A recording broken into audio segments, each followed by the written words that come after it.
राधा स्वामी, राधा स्वामी दयाल की दया, राधा स्वामी सहाय, राधा स्वामी। गुरु समान लालचंद जी, पिता समान बुजुर्गों, माताओं, सत्संगियों, भाइयों और बहनों, आप सभी जानते हैं कि कोई भी माँ बाप ऐसा नहीं होता कि वो चाहे कि उसकी संतान बिगड़ जाए या वो अच्छी ना बने। बनना और बिगाड़ना बहुत कुछ प्रकृति के हाथ है और प्रकृति बनाने वाले हम स्वयं खुद हैं। जैसा जिसको विचार दोगे वो विचार काम करेगा। ये बात बड़ी ऊंची और समझने की है। अगर हम किसी के बारे में तुच्छ विचार रखते हैं, घृणा की दृष्टि से देखते हैं या छोटे शब्दों का प्रयोग करते हैं तो निश्चय रूप से उसकी गिरावट अवश्य होगी। लेकिन महान पुरुषों के विचार कभी छोटे नहीं होते। वो हमेशा ही एक आशा देते हैं दूसरे लोगों को। अभी लालचंद जी ने जैसे आपको दी, उन्होंने बात बात में ये बात क्यों कही, क्यों इन्होंने पुष्टि की इस बात की कि जिसकी समझ में राज आ जाता है इस प्रकृति के खेल का, जिसमें रचना रची है 84 लाख योनियों की, इंसान से उत्तम कोई चोला नहीं होता। और इसी में इंसान उस ज्ञान को प्राप्त कर सकता है जो 20 मिनट के अपने सत्संग में जो लालचंद जी ने दिया। यही बात एक समझने की है और वो जिसमें समझ आ गई उसको ना किसी भजन की जरूरत है, ना गुरु पीर की जरूरत है उसको, ना किसी साधन अभ्यास और योग क्रिया की जरूरत है। बात सिर्फ समझने की है। लेकिन हम समझने की तो कोशिश करते ही नहीं। ये तो इनकी बात चली थी, इसलिए मैंने ये विचार दिया। आप जानते हैं कि ना मैं कोई ज्ञानी, ना अभ्यासी हूं, ना योगी हूं। इन्होंने तो पुत्र समान मुझे समझ के जो आदर और मान दिया है वो सिर्फ आपके लिए दिया है। इन्होंने आपके हौसले बुलंद किए हैं, क्योंकि जो 3 महीने से आपके दिलों पर आघात था उस घाव को मरहम पट्टी लगाई है इन्होंने। इन्होंने आपको एक ये विचार दिया है कि आप अपने दिल में तुच्छ विचार और हीन भावना ना लाओ और उसी रास्ते पर पुनः चलकर अपने इस जीवन को सार्थक करो। सच्ची बात तो यह है कि ना मैंने कोई कमाई की हुई और ना ही मैं कभी इस योग्य अपने आप को समझता था। लेकिन थोड़ा सा जो मैंने अपने हजूर का संग किया, शायद इसीलिए मेरे गले में वो ये पटा बांधने के लिए मजबूर करके गए।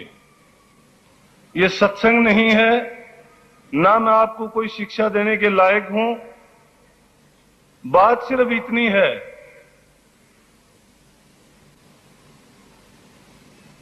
कि रोने के लिए मुझे मजबूर करके गए हैं।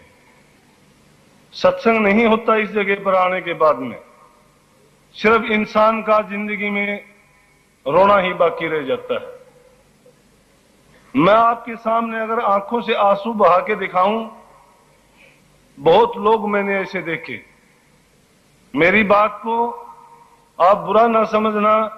हजूर का सत्संग होता था, मैंने इतने बड़े बड़े सत्संगियों को देखा कि एक टक लगाए हुए उनके मुखमंडल की ओर देखते रहते थे, आंसुओं की धारा निकलती रहती थी और उंगलियों से लेके कोहनियों तक के उनके हाथ जुड़े हुए होते थे।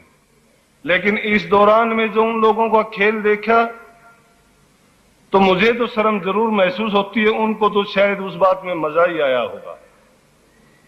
मैं उस परम संत का शिष्य हूं, मुझे ना कोई बात कहने में कभी संकोच रहा और ना होगा।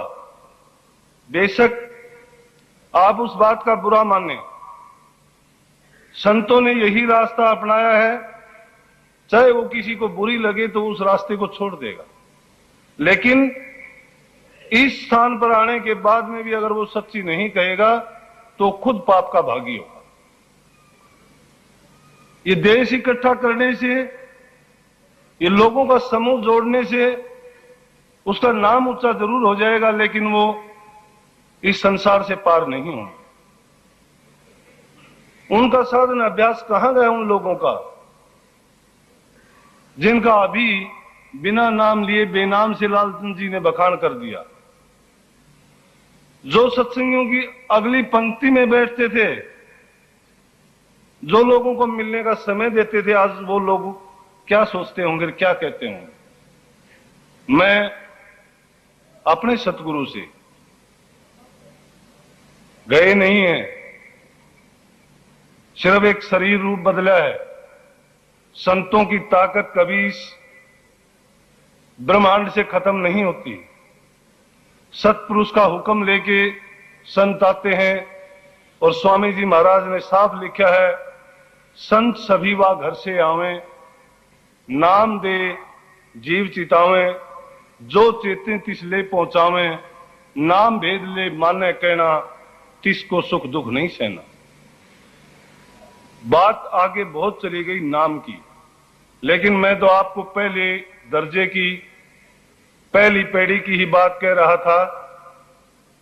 नाम की कमाई करने की जरूरत नहीं। अगर आप अपना हृदय पवित्र कर लेंगे, अपने विचारों को ही ठीक कर लेंगे, तो भी आप हजारों लाखों जीवों का उद्धार कर सकते हैं। नाम तो करोड़ों जीवों का उद्धार करने के योग्य बन जाता है। गुरु और गुरुमुख का हमेशा से ये सिलसिला रहा। गुरुमुख उसी को कहा जाता है जो गुरु की बुराई ना सुने, लेकिन जो खुद गुरु की बुराई कर दे, आप उसको सत्संगी कहोगे? क्या आप उसको गुरुमुख कहोगे? क्या आप उससे किसी धर्म संप्रदाय का अनुयायी कहोगे? मैं तो उसको मनुष्य योनि में भी एक भार समझता हूं। चाहे ये मेरी बात आपको कड़वी लगेगी, लेकिन मैं कहने के लिए मजबूर हूं। मुझे पता नहीं ना मैं ये बात आपको कहना चाहता था और क्यों ये विचार मेरे मन से निकल रहे हैं और क्यों मैं ऐसी बातें आपको कह रहा हूं, लेकिन अगर कोई ऐसी बात है भी तो मैं आपसे आशा रखूंगा कि बच्चा समझ के आप मुझे माफ करेंगे। लेकिन आपको ये बात माननी अवश्य पड़ेगी कि जब तक आदमी का मन पवित्र नहीं होता, चाहे वो किसी भी धर्म में जाए, किसी संप्रदाय में जाए और चाहे किसी भी गुरु का अनुयायी हो, वो इस संसार से कभी पार नहीं जा सकता। उसको 84 लाख योनि में चक्कर काटने ही पड़ेंगे। और सिर्फ ये शरीर धरने का कारण भी एक ही है कि सब हम अपना कर्म भोगने के लिए आते हैं। लेकिन ये रास्ता है विश्वास का। जैसा अभी आपने सुना था और वही विश्वास आपको देके गए हैं। संतों ने कभी नहीं कहा कि मैं ये हूं, मैं वो हूं, ना, इशारे में कह देते हैं। जो समझदार जीव होते हैं और जिनको अपने उद्धार की लालसा होती है, जो डरते हैं 84 लाखों जन्मों के दुखों से, नरकों में जाने से और वो कष्ट भोगने से, तो वो कोशिश करते हैं उस मंजिल को पाने की।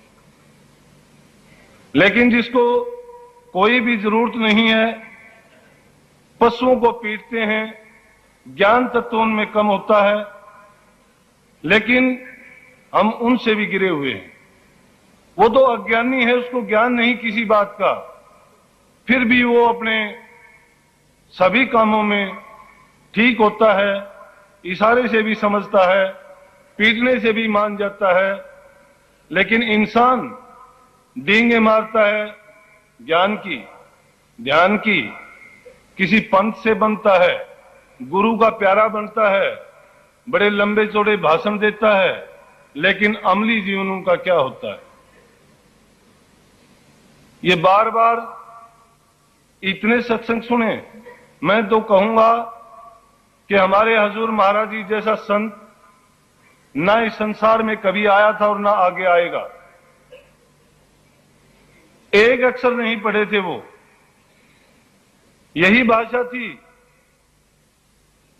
इन भोले जीवों को इतना प्यार देने वाला कभी नहीं आया। और बातें लगा करके जीवों को अपने साथ लगा सकते हैं, लेकिन जो उन्होंने प्यार की बौछार की उसके लिए तो शायद ये संसार हमेशा तड़पता रहेगा। और उनका सत्संग सुनने के बाद भी यूं तो बातें बहुत आपने किताबों में सुनी, संत महात्माओं के अनुभव सुने, वेद पुराण कुरानों का ज्ञान आपने हासिल कर लिया, लेकिन जब उसको अमली जामा नहीं पहनाया तो वो ज्ञान किस काम का। उस हजूर की बड़ाई करते हो बड़ी बड़ी सभाओं में, कहते हो कि मेरा सतगुरु ऐसा था। अरे महाराज जी तो कहा करते थे आपस में झगड़ा क्यों करते हो। अगर किसी का गुरु बड़ा है तो बड़े बढ़ के दिखाओ। हम 2 आदमी 10 आदमी आपस में प्यार नहीं कर सकते, गुरु का वचन मान नहीं सकते, तो वह नाम कहां से आ गया। मैं गलत मानता हूं इस बात को, किसी का कोई ध्यान नहीं है जो ऐसी बातें करता है। उसने नाम लेके शायद वो 1 मिनट के भी लिए अभ्यास नहीं किया। और मैं दावे के साथ कहता हूं, जिसने नाम लेने के बाद में अगर 4 दिन भी अभ्यास किया होगा, वो अपने गुरु की ना बुराई सुन सकता है, क्योंकि उसने गुरु के रूप को पहचान लिया। झगड़ा इसी बात का था। लालचंद जी भी यही बात कह के गए थे कि जब गुरु को पहचान लिया, गुरु को उसने खुदा मान लिया, उसमें वो रूप देख लिया उसने, तो उसकी बुराई कैसे करेगा वो? किसकी बुराई करेगा? अगर उसकी वो बुराई करता है तो फिर उसने गुरु नहीं माना, उसको खुदा नहीं जाना। उसने तो उसको इंसान से भी गिरा हुआ माना। जो अपने गुरु को इंसान भी नहीं समझता तो उसको लाभ भी क्या होगा, उसको कभी कोई फायदा नहीं होगा। सावण सिंह जी महाराज ने कहा था कि मैं कब कहता हूं मुझे सतगुरु मानो, तो संतों ने हमेशा यही कहा कि जब तक तुम्हें यकीन नहीं आ जाता, मुझे भाई समझो, पिता समझो और मित्र समझो या कोई और नातेदार समझ लो, सेवक समझो, लेकिन जब अब आपको अंतर में विश्वास आ जाए, आपको ये यकीन हो जाए कि हां ये मालिक है और उसका रूप उसने प्रकट कर लिया, तब उसको मानो कि ये खुदा है। तो आपकी बात मैंने झूठी साबित कर दी कि नाम लेने के बाद जब आपने नाम की कमाई नहीं की तो उस खुदा के रूप को आपने नहीं पहचाना। आपने अभ्यास नहीं किया एक दिन भी। मत 18 मंडलों के नाम लो, मत कपड़ा ढक ढक के 2-2 घंटे तक नींद के खर्राटे भरो और मत ये गरव करो कि मैंने इतना अभ्यास किया। नहीं, उससे अच्छा तो वो है जो गुरु का प्रेमी है, गुरु का सेवक है, और वो उसकी तरफ ये चाहता है कि मैं गुरु का ये काम करता हूं, और वो चाहे अभ्यास 1 मिनट भी नहीं करता हो, तो वही गुरुमुख है और वो उन संतों की लाइन में खड़े होने के लायक। कहना तो मैं नहीं चाहता था, बात की बात में बात चली है। 2 मिनट के लिए जब आप लोग इतने प्यार से आए थे तो उससे मजबूर होके मैंने ये 2-4 बातें आपके सामने कही। सत्संग का टाइम कल का है। कल दिन में जैसा भी राजीव जी प्रोग्राम के अनुसार बताएंगे उसके अनुसार सत्संग होगा, क्योंकि ये तो एक मजबूरी है। ना ही सत्संग करने का कोई ऐसा विचार था। मैंने पहले ही कह दिया ये तो हमारा रोने का वक्त था, लेकिन उस पर लालचंद जी ने एक ताला लगा दिया। हमारे होठों पर उन्होंने हाथ रख दिया। कहते हैं कि संत के लिए रोते नहीं। लेकिन चाहे कुछ भी हो, सूक्ष्म रूप में वो हाजिर हैं। फिर भी तो जब स्थूल रूप में हमने उनसे प्यार किया है और जब वो मौनी मूर्त की याद हमारी आंखों के सामने से घूमती है तो शायद ही अपने दिल की भावनाओं को कोई रोक सकता हो। निस्संदेह आप सबके दिलों में ये दुख है और इतने दिन से विचलित होने के बाद इस अवसर पर हम सब एकत्रित हुए हैं, तो ये देखकर तो मुझे अथाह खुशी है कि जो हजूर ने बगीचा लगाया था उसके सब फूल पौधे यूं के त्यों लहला रहे हैं। जो सूखे हुए थे उनमें फिर से एक नई जान आई है। मैंने संकल्प किया था दिन में समर्पण का। बड़ी ऊंची बात है। मुझे न सोचने का टाइम था न विचार का, लेकिन समर्पण बहुत मुश्किल होता है। मैंने सिर्फ इतनी बात कही थी कि जब तक इस शरीर में प्राण रहेंगे मैं आपके लिए अगर कोई काम आ सका तो मैं अपने आप को आपसे कभी जुदा या अलग नहीं कर पाऊंगा। और मैं आप सबसे यही आशा रखूंगा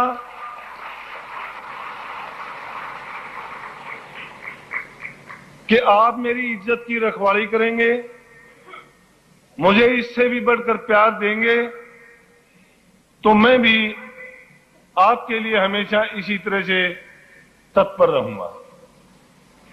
आज सुबह से ही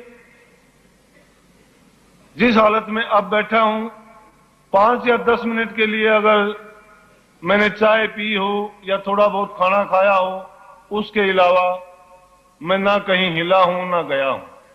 और जब कहने लगे कि अब तो थोड़ा रहने दो, लेकिन मैंने मजबूर होकर ये कहा कि आज तो सभी को आने दो। क्यों? सब परेशान थे, सब मिलने के लिए लालच थे। और अब भी मैं आपको कहता हूं कि कल का दिन है, आज की रात है, कोई किसी पर बंद नहीं है। जब जो जी चाहे मेरे से मिलने के लिए, मेरे से जो भी हो सके वो आने के लिए, उनको सब रास्ते खुले हैं, कोई पाबंदी नहीं होगी। मैं आपको किसी प्रकार से भी निराश ना देख सकूंगा और ना ही निराश होने दूंगा, क्योंकि हजूर का जब आशीर्वाद है, कृपा है, तो उनके मार्गदर्शन में जो उन्होंने ड्यूटी सौंपी है उनकी प्रेरणा के अनुसार ही सारा कार्यक्रम चलता रहेगा। अगर कोई ये 2 लफ्ज मैंने कहे इनमें कोई गलत कहा हो या अनजाने में कोई ऐसा अपशब्द निकला हो जिससे किसी के दिल को ठेस पहुंची हो, तो उसके लिए मैं क्षमा चाहूंगा। आप सभी मेरे से ज्यादा समझदार हो और सभी एक ही चीज के लिए यहां इकट्ठे हुए हो कि आप सभी भगवत प्रेमी हो। हर सुबह हर रोज सबके लिए नया दिन एक शुभ संदेश लेके आता है। और वो वक्त की एक कड़ी होती है जिसको संतों ने, महात्माओं ने, ज्ञानियों ने और समझदारों ने इसको पूंजी कह दिया, संपत्ति कह दिया, दौलत कह दिया। क्योंकि इंसान से बढ़ के कोई चोला नहीं है और उसमें हम ये जीवन रूपी संपत्ति लेके यहां आते हैं, लेकिन ख्याल करते नहीं। एक दिन के बाद अगली सुबह होती है और उस पूंजी में से थोड़ा थोड़ा करके, जिस तरह से बालू रेत अपने हाथों से खिसक खिसक के खाली हो जाती है, उसी प्रकार से हम अपने जीवन को एक दिन के रूप में पीछे धकेल देते हैं। सभी का आखिरी मंजिल की तरफ बढ़ाव है कि संसार छोड़ के चले जाना है, लेकिन हम दुनियादारी की चीजों की फिक्र करते रहते हैं। हर कोई एक दूसरे से प्रतिस्पर्धा करता है, मुकाबला करने की कोशिश करता है कि मेरे पास इतनी संपत्ति हो जाए, धन दौलत हो जाए। जो संसार की नश्वर चीज हैं उनकी तरफ भागते हैं और उस भाग दौड़ में हमारी जो असली पूंजी है हम उसका भी विनाश कर देते हैं। लेकिन समझने की बात तो यही है कि सबसे बड़ी पूंजी ये जो सांसा रूपी दौलत है उसकी हमें संभाल करनी चाहिए। एक क्षण के लिए सोच के देखिए आप, संसार में जब आए थे, पैदा हुए थे हम, ना हमारा कोई दोस्त था, ना कोई सगा संबंधी था, ना माता बहन कोई मित्र था। ये नाते हमने यहां संसार में आके कायम किए। आए थे, अकेले आए थे हम, बल्कि कुछ लेके आए थे जिसका जिक्र मैंने पहले किया, वो जीवन रूपी संपत्ति। लेकिन जब जाते हैं तो भी हमें अकेले ही जाना है। ये जितने रिश्तेदार हैं, नातेदार हैं, जिसके लिए आप पूरा जीवन अपना बर्बाद कर देते हैं, कोई किसी का साथ नहीं देता। साथ हमारे कर्मों ने देना है। अगर अच्छे कर्म करेंगे तो उसका फल अच्छा मिल जाएगा, बुरे कर्म करेंगे तो हमें नरकों में जाना पड़ेगा, उनके दुखों को भोगना पड़ेगा। जब इतना हम जानते हैं, एक ही दरवाजा है इन दुखों से छुटकारे का। जितने भी संसार में पंथ बने, धर्म बने, उनके आचार्य आए, सभी ने ये बताया कि संसार दुखों का घर है। और हम भी जानते हैं, पूरा जीवन इतना कुछ करने के बाद जब आखिरी वक्त आता है, फिर हम याद करते हैं कि जो काम हमें करना चाहिए था वो हमने नहीं किया। हम हजार सत्संग सुनते हैं, हजार ज्ञानी ध्यानियों की बातें सुनते हैं और क्षणिक मात्र हमारे दिमाग पर असर होता है कि जब इंसान को ये शरीर त्यागने के बाद शमशान घाट में ले जाते हैं तो हर एक को ये ख्याल आता है, सब कोई कहते हैं कि हाँ एक दिन तो ये आना ही है। लेकिन जो ही हम वापिस आते हैं तो उस बात को, जो अपने को ही समझाने की बात है, जो दिमाग में आई थी, सिर्फ 20 कदम वापिस आने के बाद हम उसको इस तरह से पीछे डाल देते हैं जैसे हमने वो बात सोची ही नहीं। इंसान का शरीर मिलने के बाद अगर हमने वो काम नहीं किया तो ये मौका बार बार तो आने वाला नहीं।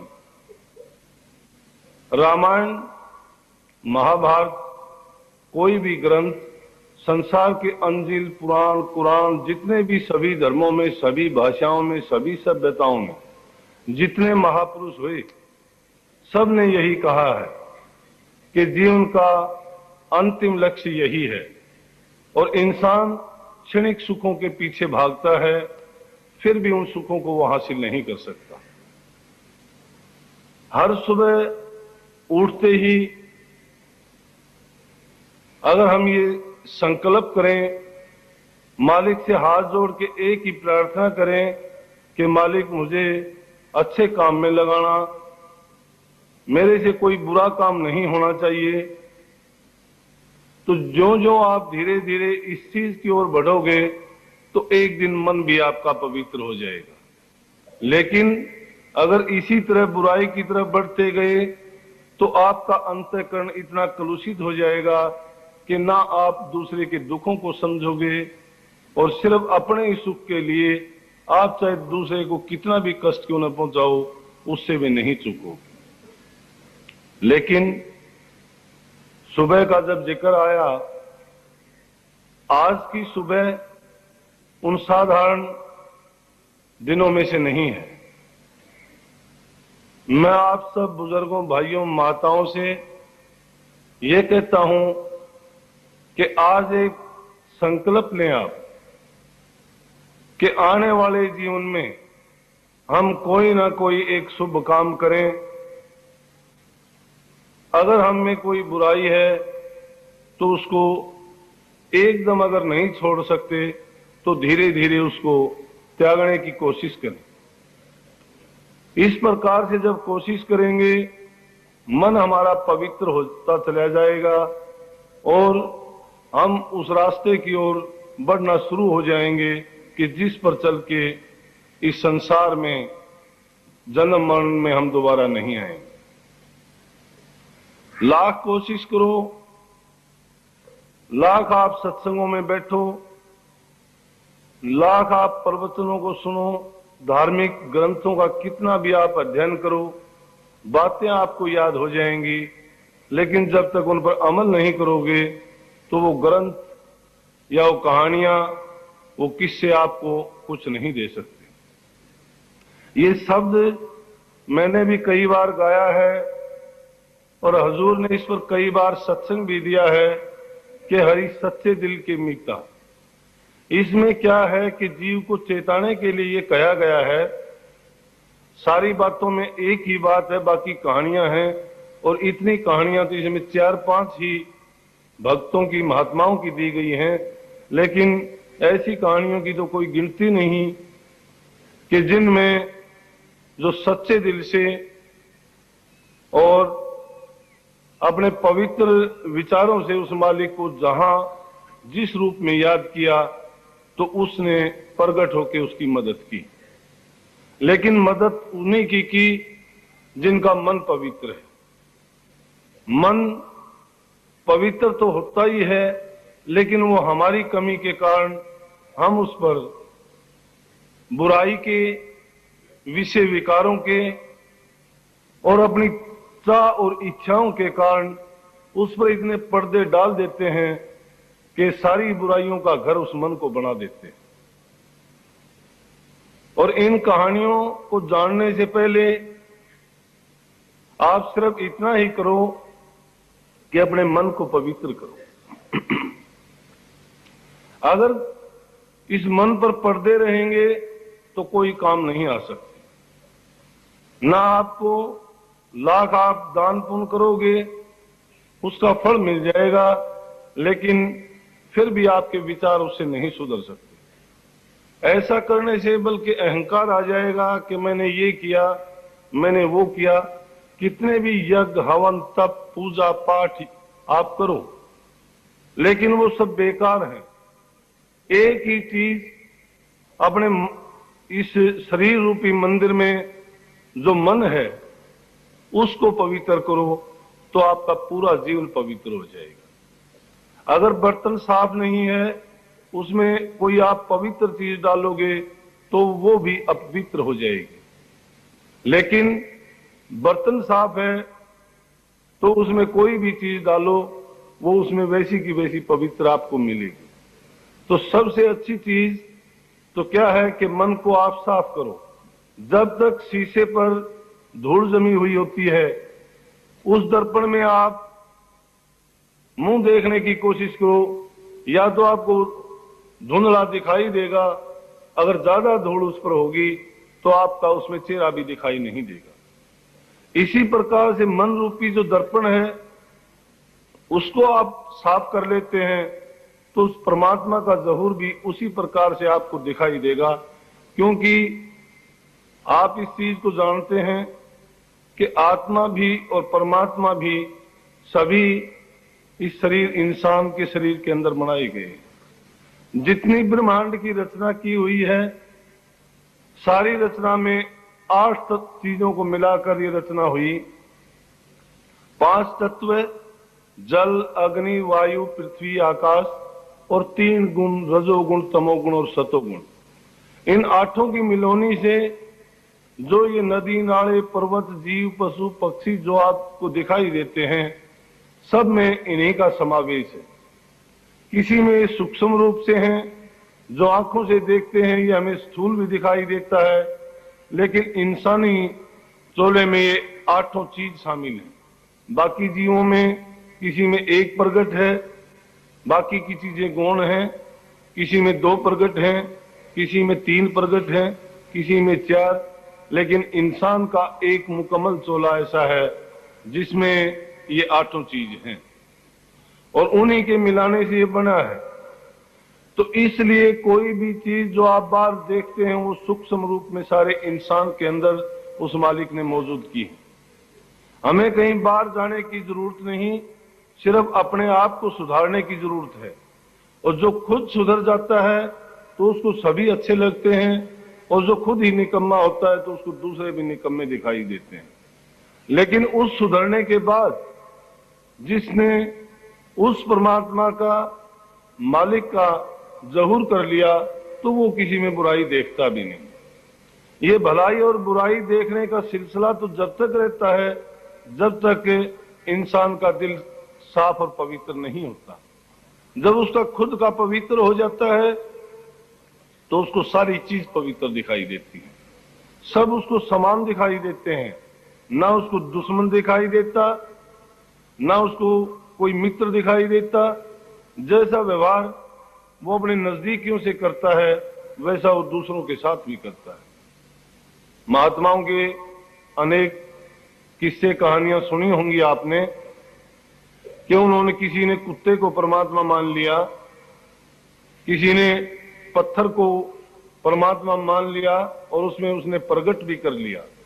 तो प्रगट करने वाली शक्ति और उनको मानने वाली शक्ति क्या है? उनकी श्रद्धा, यकीन, विश्वास, उनका निश्चय।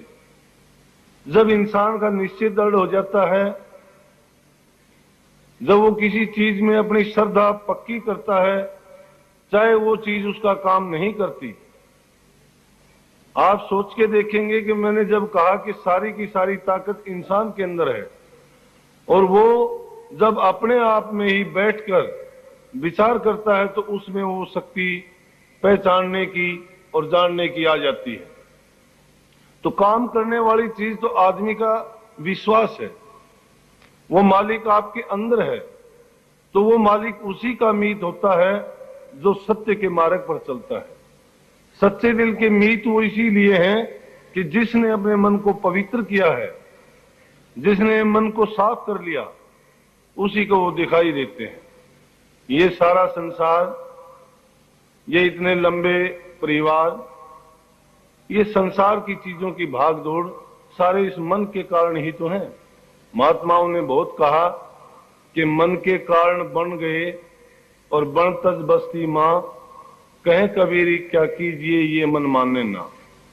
कहने का मतलब मन कहीं ठहरता नहीं है, कभी सोचता है कि मैं महात्मा बनूं, मालिक का भजन करूं, कोई भेष धारण कर लेता है, लेकिन मन जब काबू नहीं होता तो थोड़े दिन में उससे उचाट हो जाता है और वो सोचता है कि मैंने गलती की, क्यों कष्ट उठाता हूं कि इससे अच्छा तो मैं संसार में ही रहता। तो उस मन के कहने से कभी वो जंगलों पहाड़ों में चला जाता है, कभी संसार के ऐश भोगने की सोचता है, कभी कोई चीज और कभी कोई चीज, इस प्रकार से भागते भागते इस मन के पीछे हमारा हम जीवन बर्बाद कर लेते हैं। और आखिर में नतीजा क्या होता है, ना इधर के रहे ना उधर के रहे। और जब याद आता है कि हमने जो मां के गर्भ में वायदा किया था कि मालिक मुझे इस नरक से बाहर निकाल, मैं आपकी भक्ति करूंगा, आपको याद करूंगा, ये बातें अपने ही नहीं, किसी भी देश में जाओ सब लोग ये सोचते हैं और सभी ने इस चीज का स्पष्ट रूप से वर्णन भी किया है कि हर जीव जब तक गर्भ में होता है तो वो ऐसे वायदे करता है, क्योंकि उस समय वो सूक्ष्म रूप में होता है। और जब सूक्ष्म रूप में होता है तो उसको पीछे के जीवनों के जन्मों के कष्ट याद होते हैं और आगे आने वाले के बारे में तो सोचता है कि मैं अब उस ओर अग्रसर हूं जो मुझे मुक्ति दिलाएगा। इंसान का चोला आप यूं सोचिए, ये संसार रूपी सागर से बाहर निकलने का है, लेकिन हम तो उस ठहराव पर पहुंच चुके हैं कि ना परिवार को छोड़ सकते हैं और छोड़ना चाहिए भी नहीं। संत मत का स्पष्ट रूप से ये इशारा है कि आप संसार में रहो, संसार के काम करो, अपनी जिम्मेवारियों को निभाओ, संतान पैदा की है उसका पालन पोषण उनको अपने पैरों पर खड़े करो, क्योंकि वो हमारी सामाजिक जिम्मेवारियां हैं। लेकिन उनको करते कराते संसार के कामों में उलझो नहीं। कहने का मतलब है कि उनमें इतने मत घुलो मिलो कि सिर्फ ही आपका वही उद्देश्य रहे।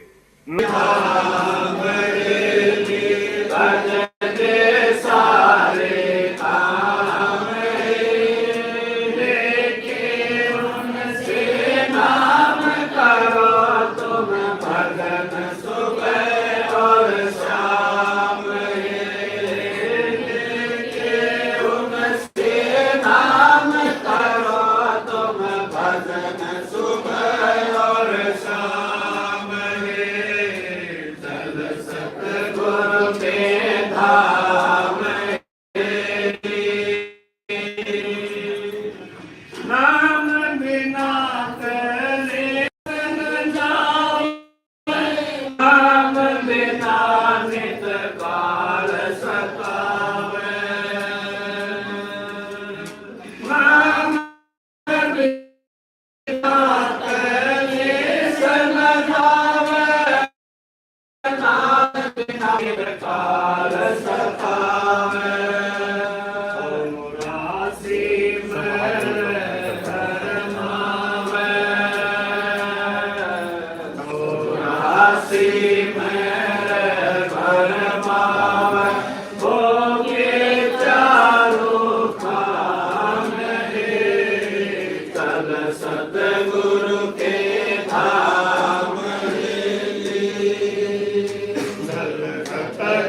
सतगुरु के धाम हेली भज दे सारे काम लेके उनसे नाम लो तुम भजन सुबह और शाम लेके उनसे नाम करो तुम भजन सुबह और शाम चल सतगुरु के धाम हेली गुरु तारा चंद है सतगुरु पूरा ले नाम वैभव हजूरा गुरु तारा चंद है सतगुरु पूरा ले नाम वैभव हजूरा सागर ईर्षा करके दूरा अमर ईर्षा करके दूरा उनको करो सलाम चल सतगुरु के धाम हेली चल सतगुरु के धाम हेली भज दे सारे काम लेके उनसे नाम करो तुम भजन सुबह और शाम लेके उनसे नाम करो तुम भजन सुबह और शाम चल सतगुरु के धाम हेली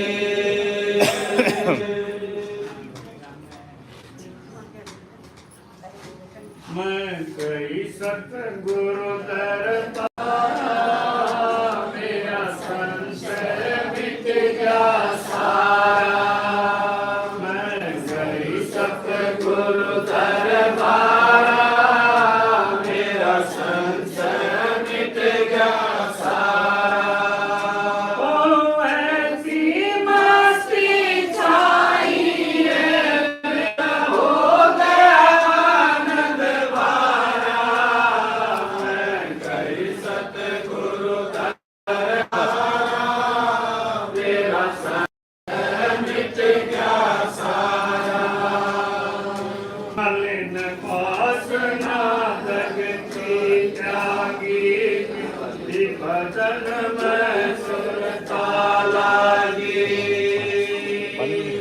मलिन वासना जगती त्यागी हरि भजन में सुरता लागी मेरी तारी दुविधा भागी है मैं भूल गई कर पारा गुरु दरबारा मेरा संशय मिट गया सारा मैं गई सतगुरु दरबारा मेरा संशय मिट गया सारा ऐसी मस्ती छाई है मेरा हो गया आनंद वारा मैं गई सतगुरु दरबारा मेरा संशय मिट गया सारा मैं गई सतगुरु दरबारा मेरा संशय मिट गया सारा सुमरन की मन ताड़ी लाई किसने दिल पर प्रति जमाई सुमरन की मन ताड़ी लाई तिसरे दिल पर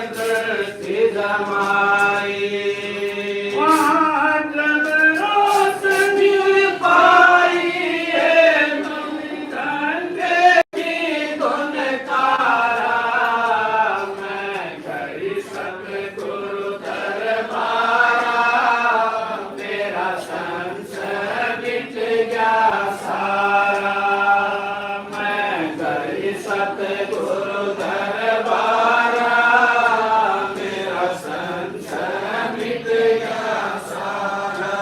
ऐसी मस्ती छाई ये मेरा हो गया आनंद मारा। मैं गई सतगुरु दरबारा मेरा संशय मिट गया सारा। मैं गई सतगुरु दरबारा मेरा संशय मिट गया सारा। नीचे की सारी सुत भूली तिल खुदी गुरु चरण में झूली। नीचे की सारी सुत भूली तिल खुदी गुरु चरण में झूली। मैं ऐसी मस्ती में डूबी जिसका वार न पारा। मैं गई सतगुरु दरबारा मेरा संशय मिट गया सारा। मैं गई सतगुरु दरबारा मेरा संशय मिट गया सारा। ऐसी मस्ती छाई ये मेरा हो गया आनंद मारा। मैं गई सतगुरु दरबारा तेरा संशय मिट गया सारा। मैं गई सतगुरु दरबारा मेरा संशय मिट गया सारा। महान सरोवर जाके नाई हंसों की वहाँ पाटी पाई। महान सरोवर जाके नाई हंसों की वहाँ पाटी पाई। वहाँ ऐसी मलमल नाई ये पंखों का दे फटकारा। मैं गई सतगुरु दरबारा मेरा संशय मिट गया सारा। मैं गई सतगुरु दरबारा मेरा संशय मिट गया सारा। ऐसी मस्ती छाई ये मेरा हो गया आनंद मारा। मैं गई सतगुरु दरबारा मेरा संशय मिट गया सारा। मैं गई सतगुरु दरबारा मेरा संशय मिट गया सारा। महासोन की टेढ़ी काटी सतगुरु ने सुलझाई आटी। महासोन की टेढ़ी काटी सतगुरु ने सुलझाई आटी। मेरी छिन में बात काटी सुनी सोहन की जनकारा। मैं गई सतगुरु दरबारा मेरा संशय मिट गया सारा। मैं गई सतगुरु दरबारा मेरा संशय मिट गया सारा। ऐसी मस्ती छाई ये मेरा हो गया आनंद मारा। मैं गई सतगुरु दरबारा मेरा संशय मिट गया सारा।